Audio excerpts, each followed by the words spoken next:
오늘 말씀 요한복음 11장 17절부터 27절까지입니다. 요한복음 11장 17절부터 27절까지입니다. 혹시 소리 잘 들리시죠? 네. 자, 우리 함께 읽도록 하겠습니다. 예수께서 와서 보시니 나사로가 무덤에 있는지 이미 나으리라. 베다니는 예루살렘에서 가깝기가 한 오리쯤 되매 많은 유대인이 마르다와 마리아에게 그 오라비의 일로 위문하러 왔더니 마르다는 예수께서 오신다는 말을 듣고 곧 나가 맞이하되 마리아는 집에 앉았더라. 마르다가 예수께 여짜오되 주께서 여기 계셨더라면 내 오라버니가 죽지 아니하였겠나이다. 그러나 나는 이제라도 주께서 무엇이든지 하나님께 구하시는 것을 하나님이 주실 줄을 아나이다. 예수께서 이르시되 내 오라비가 다시 살아나리라. 마르다가 이르되 마지막 날 부활 때에는 다시 살아날 줄을 내가 아나이다.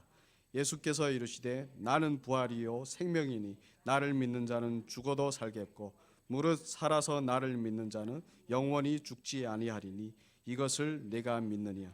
이르되 주여 그러하외다. 주는 그리스도이시요 세상에 오시는 하나님의 아들이신 줄 내가 믿나이다. 아멘. 자, 오늘은 예수님이 오신 날이 마지막 날이다 라는 제목으로 여러분들과 은혜를 나누도록 하겠습니다. 현대의학의 발전은 정말 대단해요. 그래서 인공 심장까지 만들어서 죽어가는 사람을 살린답니다. 정말 대단하죠. 그런데요, 아무리 현대의학이 발전했다 해도 완전히 죽은 사람은 다시 살리지 못합니다. 오늘 17절 말씀을 보시면 예수께서 와서 보시니 그 나사로가 죽은 지 이미 나흘이나 되었다고 합니다. 사람이 사망 선고를 받고 나흘씩이나 되면 몸의 세포는 녹아내려서 이미 부패해졌습니다. 완전히 죽었다는 것을 의미합니다. 절대로 다시 살릴 수 없는 상태인 거예요, 나사로는. 그런데 그런 나사로를 살리시겠다고 예수님께서 오신 겁니다. 상상이 됩니까? 과연 예수님께서 그렇게 절대로 다시 살릴 수 없는 상태가 된 나사로를 다시 살리실 수 있으실까요? 당연히 다시 살리실 수 있으시니까 오셨겠죠. 자, 그러나 19절을 보시면 많은 유대인들은 나사로가 다시 살 수 있다는 생각을 전혀 하지 못합니다. 그리고 오히려 그 죽음 때문에 그의 가족을 위문하러 왔다고 합니다. 사람에게 죽음은 끝인 것입니다. 다시 살 수 있다는 생각은 절대로 할 수 없습니다. 죽으면 죽은 겁니다. 다시 산다는 것은 절대로 불가능한 일이에요. 그래서 죽음에는 아무런 소망이 없습니다. 얼마나 함께 했고 얼마나 사랑했든 죽으면 다시는 함께 할 수 없고 사랑할 수 없어요. 그래서 사람은 죽음을 슬퍼합니다. 나사로의 누이들인 마르다와 마리아도 그렇게 사랑하는 오빠 나사로의 죽음을 슬퍼하고 있었습니다. 그렇게 죽음에 대한 슬픔만 있는 그들에게 19절을 보면 예수님이 오셨어요. 예수님이 오셨다는 말을 듣고 언니 마르다는 벌떡 일어나 예수님을 맞이하러 나갑니다. 그런데요, 동생 마리아는 집에 그냥 앉아 있더라고 합니다. 그렇다면 왜 마르다는 예수님을 맞이하러 나갔지만 마리아는 그냥 집에 앉아 있었을까요? 마리아는 한때 예수님에게 값비싼 향유를 부어 머리로 발을 닦음으로 예수님을 섬겼던 여자입니다. 그걸로 유명한 여자죠. 그런데 그런 그가 예수님이 오셨는데도 맞이하지 않습니다. 왜 그럴까요? 그럼 명확하죠. 오빠 나사로가 죽어갈 때 그렇게 오시라고 연락을 보냈건만 오시지 않고 이렇게 다 죽은 후에, 그것도 나흘이나 지난 후에 오시니 얼마나 실망했겠습니까? 그렇죠. 사람은 이미 죽었는데 이제 와서 뭘 하시려고 라는 생각도 했을 것입니다. 죽음은 예수님이라도 별 수 없다고 생각하는 것 같았어요. 지난번에 마리아는 예수님께 향유를 부음으로 예수님에 대한 자신의 믿음을 보여주었던 사람이라고 했습니다. 그렇지만 오빠의 죽음 앞에서는 예수님에 대한 그 믿음을 찾아볼래야 찾아볼 수 없어요. 이렇게 사람은 죽음에 대해 하나님이라도 어쩔 수 없다고 생각하나 봅니다. 그런데 기억하십시오. 하나님은 돌을 들어서라도 하나님의 사람을 만드실 수 있는 분이세요. 사람이 실망하면요, 이성을 잃습니다. 창조주이신 하나님에 대한 그 지식, 그리고 그분에 대한 믿음과 소망은 그냥 그 마음에서 사라집니다. 실망하면. 저는 전도를 하면서 그런 사람들을 정말 많이 만났는데요. 예전에 이제 하나님을 믿었는데 어떤 일로 인해 하나님에 대한 실망 때문에 다시는 하나님을 믿지 않겠다는 사람들 정말 많이 만났어요. 전도하면서. 제가 대학교를 다닐 때 저희 반에 독일에서 온 자매가 있었습니다. 아주 똑똑한 자매였습니다. 함께 공부하면서 친해졌는데요. 제가 어느 날 예수를 믿으라고 했더니 자기는 어릴 때 교회를 다녔다고 했습니다. 그런데 사랑하는 할머니가 아프실 때 할머니가 죽지 않게 해달라고 기도를 했답니다. 그런데 할머니가 죽어서 예수님에게 많이 실망했대요. 그래서 다시는 예수님을 믿지 않기로 결심했다. 여러분, 우리도 살면서 우리가 간절히 원하는 어떤 것을 놓고 기도할 때가 있습니다. 그런데 그 기도를 들어주시지 않으면 우리는 반드시 실망합니다. 기대와 간절함이 크면 클수록 실망도 더 커지는 법입니다. 아무리 믿음으로 기도했다고 해도 들어주시지 않으시면 정말 헤어나올 수 없는 실망감에 빠질 것입니다. 실망하면 우리의 믿음은 사라져요. 그러면 실망 때문에 사라지는 믿음은 무슨 믿음일까요? 그냥 자기중심적인 헛된 믿음인 거예요. 예수님을 믿은 것이 아니라 예수님에 대한 자기의 기대를 믿은 거예요. 자기가 원하는 그 기대. 그러니 그 기대가 사라지니 실망하니 믿음도 사라지는 것입니다. 그러니까 예수님을 믿은 게 아니라 어떤 그분으로부터 오는 어떤 기대를. 진짜로 믿고 있었으면 절대로 실망하지 않을 것입니다. 그래서 예수님에 대한 우리의 믿음이 진짜인지 가짜인지는 우리가 그렇게 알 수 있습니다. 우리가 기도한 대로 되지 않았을 때 우리의 실망하는 모습을 보고 우리의 믿음의 그 실체를 알 수 있어요. 그 찬란했던 주님에 대한 우리의 믿음이 실망이라는 현실 앞에서 연기처럼 사라지는 것을 볼 수 있습니다. 마치 우리가 믿었던 사람에게 실망하면 우리는 그 사람을 다시 믿지 않는 것처럼 말입니다. 그런데요, 우리는 실망 안 할 수 없습니다. 본성이 자기중심적인 우리는 원치 않는 고난이나 고통을 받으면 하나님을 반드시 원망합니다. 그리고 실망하고요. 도와주시지 않는다고 반드시 실망할 수밖에 없어요. 그런데요, 실망은 바로 예수님을 잘 몰라서 실망하는 거예요. 우리는 실망할 수밖에 없지만 우리가 실망에서 벗어나려면 우리는 주님이 어떤 분이신지 그래서 알아야 합니다. 실망에서 벗어나려면. 만약에 마르다와 마리아도 자기들에게 찾아오신 주님이 어떤 분이시고 어떤 일을 하실지를 그들이 알았더라면 그들은 더 이상 실망하지 않고 오히려 주님이 오심을 어떻게 하겠죠? 환호하겠죠. 예전에 제가 한국에 와서 친구를 따라 교회라는 곳에 처음으로 갔어요. 그런데 하나님은 사랑이다 라는 말을 듣고 화가 나더라고요. 왜냐하면 하나님이 사랑이시면 왜 내 인생을 그렇게 힘들게 했고 왜 북한에서 그 많은 사람들이 굶어 죽도록 냅두셨습니까? 라는 생각 때문에 저는 화가 났어요. 제 인생에서 겪었던 그 고생 때문에 생긴 하나님에 대한 실망이 저로 하여금 하나님을 거부하는 거였어요.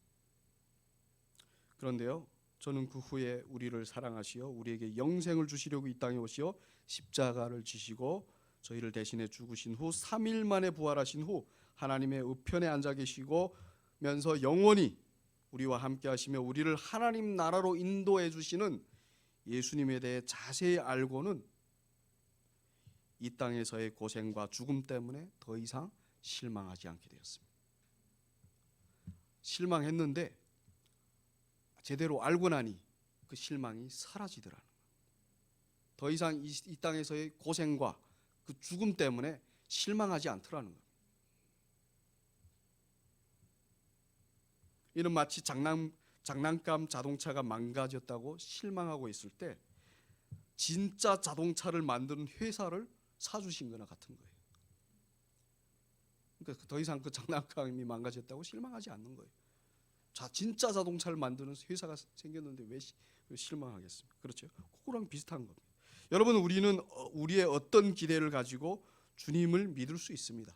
기대만을 가지고 주님을 잘 알아서 믿는 것이 아니라 우리가 바라는 어떤 기대 때문에 믿는 거예요. 그러다 보니 그 기대가 무너지면 실망하는 겁니다. 그런데요, 여러분, 우리가 실망에서 벗어나려면 하나님을 제대로 알아야 합니다. 다시 말씀드립니다. 제대로 알아야 합니다. 막연하게 우리가 원하는 것을 얻기 위해 믿는 것이 아니라 주님이 어떤 분이시고 그분이 어떤 능력을 가지시고 그분이 우리에게 무엇을 주시려고 하시는지를 정확히 알고 믿는 거예요. 그래야만 실망했다가도 그렇지, 주님이시지, 그 주님이 오셨구나 라고 하면서 일어날 수 있는 겁니다. 만약에 마리아가 주님이 돌을 들어서도 사람을 만들어내실 수 있는 분이시라는 것을 잘 알고 믿었더라면 예수님이 오셨다는 말을 듣고도 그렇게 앉아있지 않았을 것입니다. 언니 마르다와 함께 예수님께 달려갔을 것입니다. 그리고 외쳤을 것입니다. 이제 우리 오빠 나사로는 살았다라고요. 그리고 주님이 오셔서 감사합니다, 이제 우리 오빠 살려주세요 라고 했을 것입니다. 그러나 예수님에 대해 잘 알지 못하고 믿지 못하니 실망만 하면 했지 예수님을 그렇게 맞이하지 못했습니다. 그래도 언니 마르다만 예의상 예의상이에요. 나가서 예수님을 맞이한 것입니다. 그러나 예수님에게 한탄합니다. 21절을 보시면 주님께서 여기 계셨더라면 내 오라버니가 죽지 아니하였겠나이다 라고 한탄하죠. 예수님을 맞이하기는 했지만 마르다도 예수님을 믿지 않는 것입니다. 예수님께서 죽은 자도 살릴 수 있는 분이시라는 것을 믿지 않는 거예요. 그러니 예수님에게 한탄하는 겁니다. 여기 계셨으면 오라버니가 죽지 않았을 건데 라고요.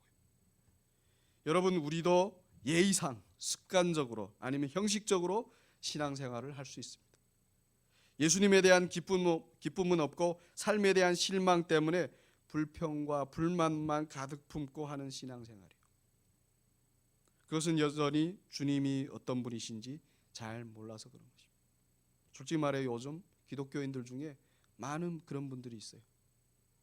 불평과 불만을 마음에 가득 품고 신앙생활하는 사람.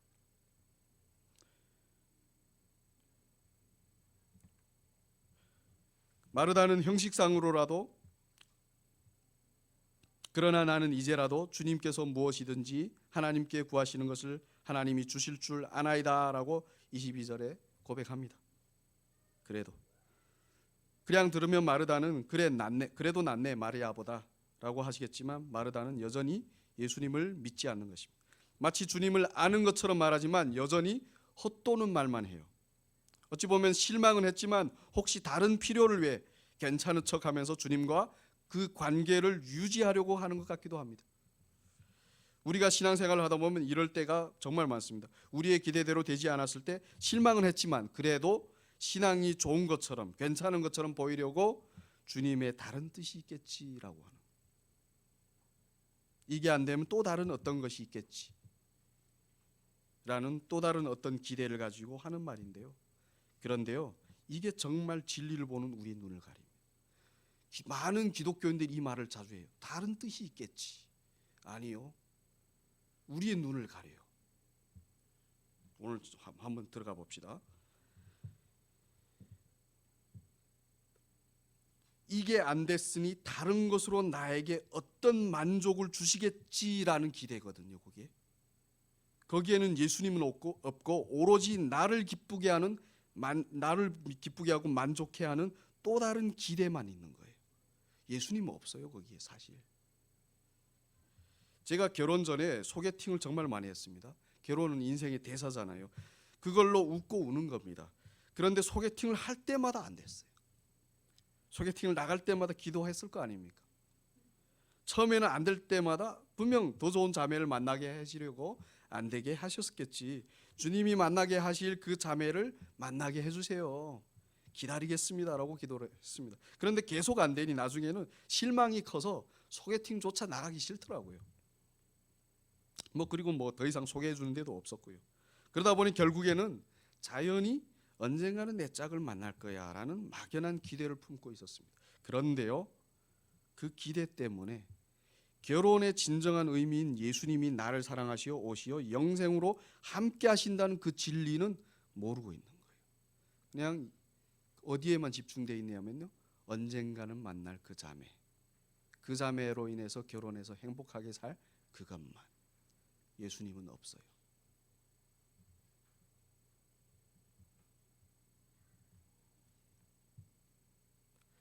그래서 늘 이 자매인가 저 자매인가에 따라 기대하기도 하고 기대가 무너지기도 하고 또 그런 상태로 있는 겁니다. 우리가 살면서 이 길이 아니면 혹시 저 길인가, 아니면 또 다른 길이 있어서 주님은 분명히 나를 만족해 하실 거야 라는 그런 우리의 막연한 기대가 주님이 오셔서 함께 하시는 것이 주님의 최종의 뜻이라는 것을 못 보게 한다는 것입니다. 이게 정말 심각해요. 이게 내가 지금 있는 이 자리에서 주님이 나와 함께 하시면서 내가 그분과 그 생명으로 기쁨을 누리고 있는 것이 최종 목표라는 것을 못 봐요.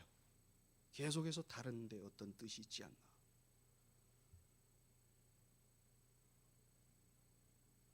그런데 그것을 잘한다고 생각을 해요. 아니거든요.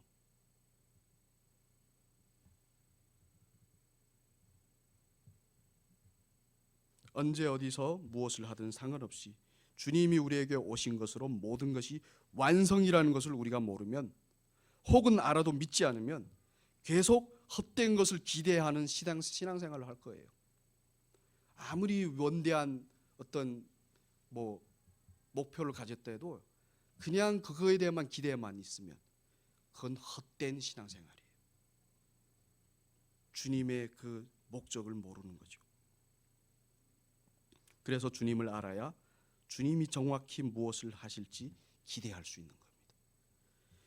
그러나 마르다는 그렇지 못했습니다. 그러니 주님이 오셨으니 우리 오빠는 이제 살았습니다 라는 말을 못하고 그냥 무엇이든지 구하면 주실 겁니다 라는 헛도는 말만 하는 겁니다.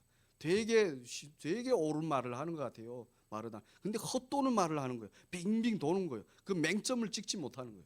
주님이 지금 오셔서 무엇을 정확히 하실지를 그걸 찍지 못하는 거예요. 그런 그녀에게 예수님께서 23절에서 단도직입적으로 말씀하십니다. 우리 함께 23절을 읽겠습니다. 예수께서 이르시되 내 오라비가 다시 살아나리라. 아멘. 마르다로서는 상상도 못하는 말씀을 하신 것이죠. 내 오라비가 다시 살아나리라 라고요. 그런데 이 말씀도 마르다는 믿지 못합니다. 그러니 네 알겠습니다 라고 하는 대신 24절에서 이렇게 말합니다. 마지막 날 부활 때에는 다시 살아날 줄을 내가 아나이다 라고. 마르다는 믿지 못하니 자기가 아는 교리로 예수님의 말씀을 이해하려고 합니다. 우리가 솔직히 말해 요즘 기독교인들 대부분 하는 거예요. 교리로 하나님 말씀을 이해하려고. 그걸 믿지 않고 마지막 날 부활 때 다시 살아난다고요. 그런데 그녀는 마지막 날 부활 때 다시 살아난다는 그 진정한 의미는 모르고 있는 거예요. 마지막 날이 언제인지도 모르면서 하는 말입니다. 여러분, 마지막 날이 언제일까요?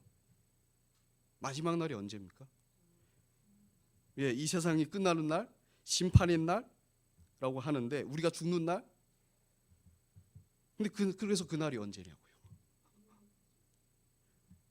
네, 마지막 날은 바로 예수님이 오시는 날이에요. 지금 여기 마르다에게 예수님이 오셨잖아요. 예수님이 오신 것은 마르다가 말하는 마지막 날인 것입니다. 마지막 날 부활 때 다시 살아날 것이라고 그녀가 한 말이 지금 그녀가 예수님을 만나는 그 순간이라는 것을 그녀는 모르고 있는 거예요. 그래서 예수님께서 25절과 26절에서 이렇게 말씀하십니다. 우리 함께 읽겠습니다. 예수님께서 이르시되 나는 부활이요 생명이니 나를 믿는 자는 죽어도 살겠고 무릇 살아서 나를 믿는 자는 영원히 죽지 아니하리니 이것을 내가 믿느냐. 아멘. 부활이요 생명이신 예수님이 마르다에게 오셨습니다. 부활과 생명이라는 새 날이 오신 거예요. 부활과 생명이신 예수님이 오신 날이 바로 죽음과 사망의 마지막 날인 것입니다. 예수님은 하나님 나라로 이 땅에 오셨습니다. 하나님 나라의 도래는 마귀에게 잡혀있는 이 세상의 끝입니다. 우리가 예수 그리스도를 믿어 그분과 하나 되는 것이 바로 이 세상과 우리 하직하는 거예요.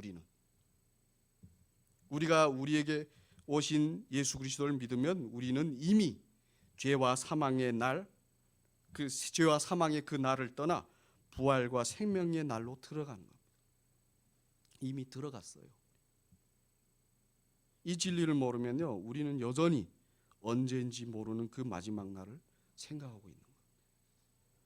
그러면 마지막 날을 운운하면서 사람들을 속이는 이단들에게 홀딱 넘어가는 거예요. 여러분, 대부분 이단들에게 넘어가는 사람들이 어떤 사람들인지 아십니까? 바로 기독교인들인데, 이렇게 예수님에 대해 잘 모르는 사람들이 이렇게 넘어가는 겁니다. 여러분, 기억하셔야 됩니다. 이 세상에서 우리의 마지막 날은 예수님을 믿은 것입니다. 예수님을 만나는 그 순간이 이 세상에서의 마지막 날이었어요. 이미 믿는 순간부터 우리는 더 이상 이 세상 사람들이 아니에요. 우리는 하나님 나라의 영원한 하나님의 자녀가 된 것입니다. 비록 우리의 육신은 여기에 이렇게 있을지 몰라도 우리의 영혼과 우리의 신분은 이미 부활과 생명의 하나님 나라에 속해 있는 겁니다. 이 사실을 우리는 믿어야 하는 것입니다. 이게 우리의 부활이고 우리의 생명이에요. 우리는 이미 부활했단 말입니다. 그런데 무슨 또 다른 마지막 날을 기다려요. 그때는 우리는 주님과 함께 오는 거예요. 마지막 날에 우리가 부활한다고 글쎄 그때가 옵니다. 그렇지만 실제는 주님과 다시 오는 겁니다. 그래서 예수님께서 마르다에게 믿으면 죽어도 살겠고 무릇 살아서 믿으면 영원히 죽지 아니하리라고 말씀하시고 그 끝에 이것을 내가 믿느냐라고 질문하신 것입니다. 네가 지금 마지막 날에 있는 거야. 이러고 네가 믿어. 그러면 너 이 마지막 날이 끝이야. 이젠 새 날이야. 이제부터는.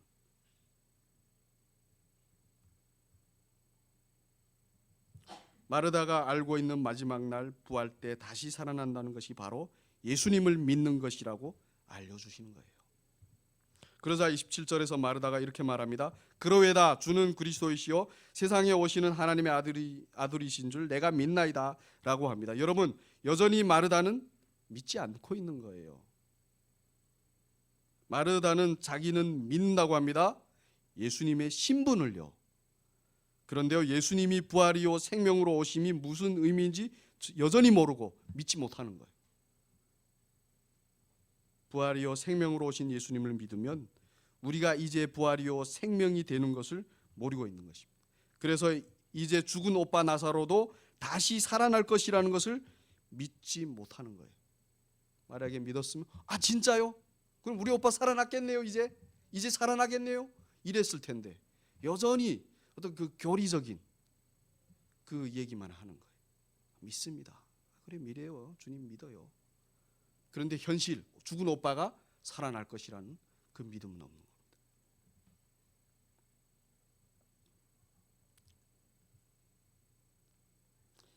여러분, 예수님의 신분을 알고 믿는 것은 정말 중요합니다. 그러나 예수님이 오셔서 무엇을 하시는지도 우리는 제대로 알고 믿어야 하는 것입니다. 예수님이 오셔서 하시는 일은 바로 죄와 사망 속에서 늘 실망과 불안 속에 있는 우리를 부활과 생명으로 다시 살리고 의와 평강과 희락 속에 두셨다는 것입니다. 이걸 우리가 믿어야 됩니다. 우리는 예수님을 믿는다고 합니다. 그러나 그분의 신분만 믿을 때가 많아요. 그분 때문에 우리는 이미 부활과 생명을 얻었다는 것은 믿지 않아요. 솔직히. 그러니 우리가 여전히 늘 이 세상의 삶 때문에 염려하고 불안해하고 살고 있는 것입니다. 우리는 더 이상 이 땅에 속하지 않았고 하나님 나라에 속했다고 하는데 그걸 믿지 않으니 이 땅의 일들을 놓고 울고 불고 슬퍼하고 기뻐하고 염려하고 걱정하고 근심하고 불안해하는 것입니다. 요즘 사람들이 많이 모이는 강남이나 이렇게 서울시청 근처에 가면요, 기독교인들이 미군 철수를 반대하면서 사인을 받는 일이 많아요. 그 사람들은 자기들을 하나님이 아닌 미군이 지켜준다고 생각하는 겁니다.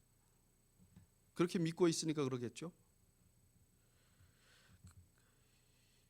예수 그리스도를 믿음으로 죽음과 사망의 이 세상에서 이미 자기들은 떠났다고 믿지 않는 겁니다. 부활과 영원한 생명의 하나님 나라에 자기들은 이미 속해 있다고 믿지 않는 거예요. 그러니까 여전히 그 미군이 떠나지 말라고, 여전히 이 땅이 자기들의 나라예요. 하나님의 백성은 김정은의 핵폭탄이 죽일 수 없어요. 총칼이 어찌할 수 없습니다. 그걸 믿지 않으니 그러고 다니는 거예요. 여러분, 기독교인이라고 다 같은 기독교인이 아닙니다. 무엇을 알고 믿느냐에 따라 다릅니다. 예수님은 믿는 대로 될지어다라고 하셨습니다. 우리가 예수님이 믿음으로 사망이 아닌 부활, 예수님을 믿음으로 사망이 아닌 부활과 생명의 존재가 되었는지 확실히 믿고 있느냐 마느냐에 따라 그 삶이 갈려요. 삶이 달라요. 우리의 믿음에 따라서. 한쪽은 믿는다 하면서 여전히 이 세상의 염려와 불안과 어둠과 공포와 공허와 혼돈 속에 있지만, 한쪽은 확실히 부활과 생명과 평안과 기쁨과 자유 속에 살 것입니다. 믿음 때문에 이렇게 달리는 거예요. 믿음, 뭘 믿는가에 따라서 달라지는 겁니다. 오늘 말씀을 정리하겠습니다. 마르다와 마리아는 오빠 나사로의 죽음 때문에 예수님께 실망했습니다. 제 아무리 값비싼 향유를 붓고 전 재산을 털어 헌신했다 해도 자기의 기대가 무너지면 이렇게 실망하는 것입니다. 어찌 보면 인간의 믿음이란 자기 중심적인 거예요. 그러니 실망 앞에 그렇게 믿음은 사라지는 거죠. 그런데요, 실망해서 믿음은 없어도 혹시 다른 필요를 위해 괜찮은 척하면서 주님과 관계를 유지하려는 그런 신앙생활을 하고 있지는 않는지요. 그런데요, 주님에 대한 우리 중심적인 막연한 기대는 오히려 우리를 위해 이루시려는 진정한 주님의 뜻을 못 보게 합니다. 그러니까 그냥 그렇게 주님 좋습니다, 그냥 형식적으로 주님을 교리적으로 알고 그냥 막연하게 그 관계를 유지하려고 하면요, 진정한 주님의 뜻을 못 봐요.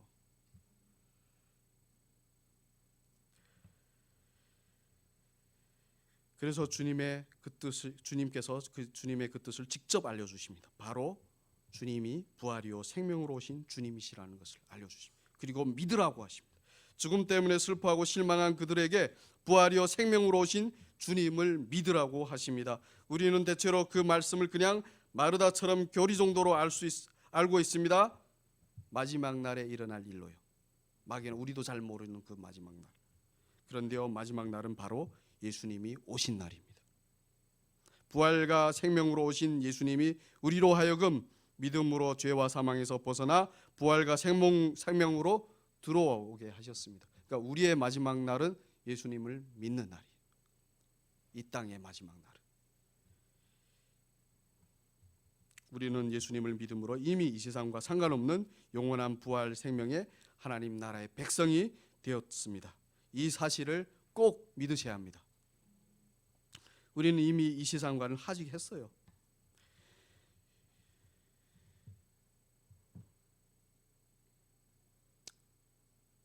예수님을 믿는 날이 바로 이 세상과 우리의 마지막 날이라는 거 다시 한번 강조합니다. 몸은 비록 여기에 있어도 우리의 신분과 영혼은 이미 하나님 나라에 속해 있습니다. 계속해서 제가 이걸 반복해서 말씀드리는 이유는 이거를 우리가 확실히 믿어야 돼요. 그렇지 않아서 우리 기독교가 이렇게 힘들어하는 거예요. 이 땅에서 자꾸 이 땅에 소망을 두고 사니까. 이 땅은 없어질 곳이라니까요. 이 땅하고 우리는 상관없다니까요. 그런데 이 기독교는 계속해서 이 땅에 어떤 소망을 두려고 합니다. 아니라니까요.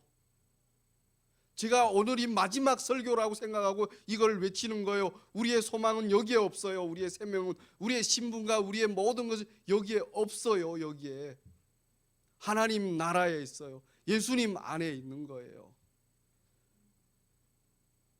제가 일주일간 애통 속에 있으면서 고민한 끝에 주님이 저에게 주신 답입니다. 여기에 소망을 두지 마라. 이 땅에.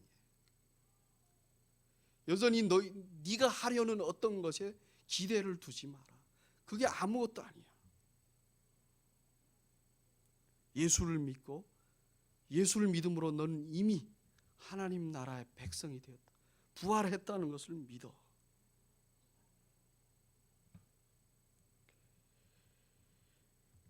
추수감사절입니다.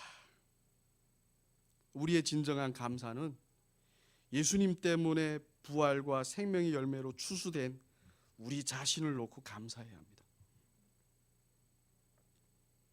그게 바로 진정한 감사예요. 그런 추수감사절이 되시길 진심으로 축복합니다. 기도하겠습니다.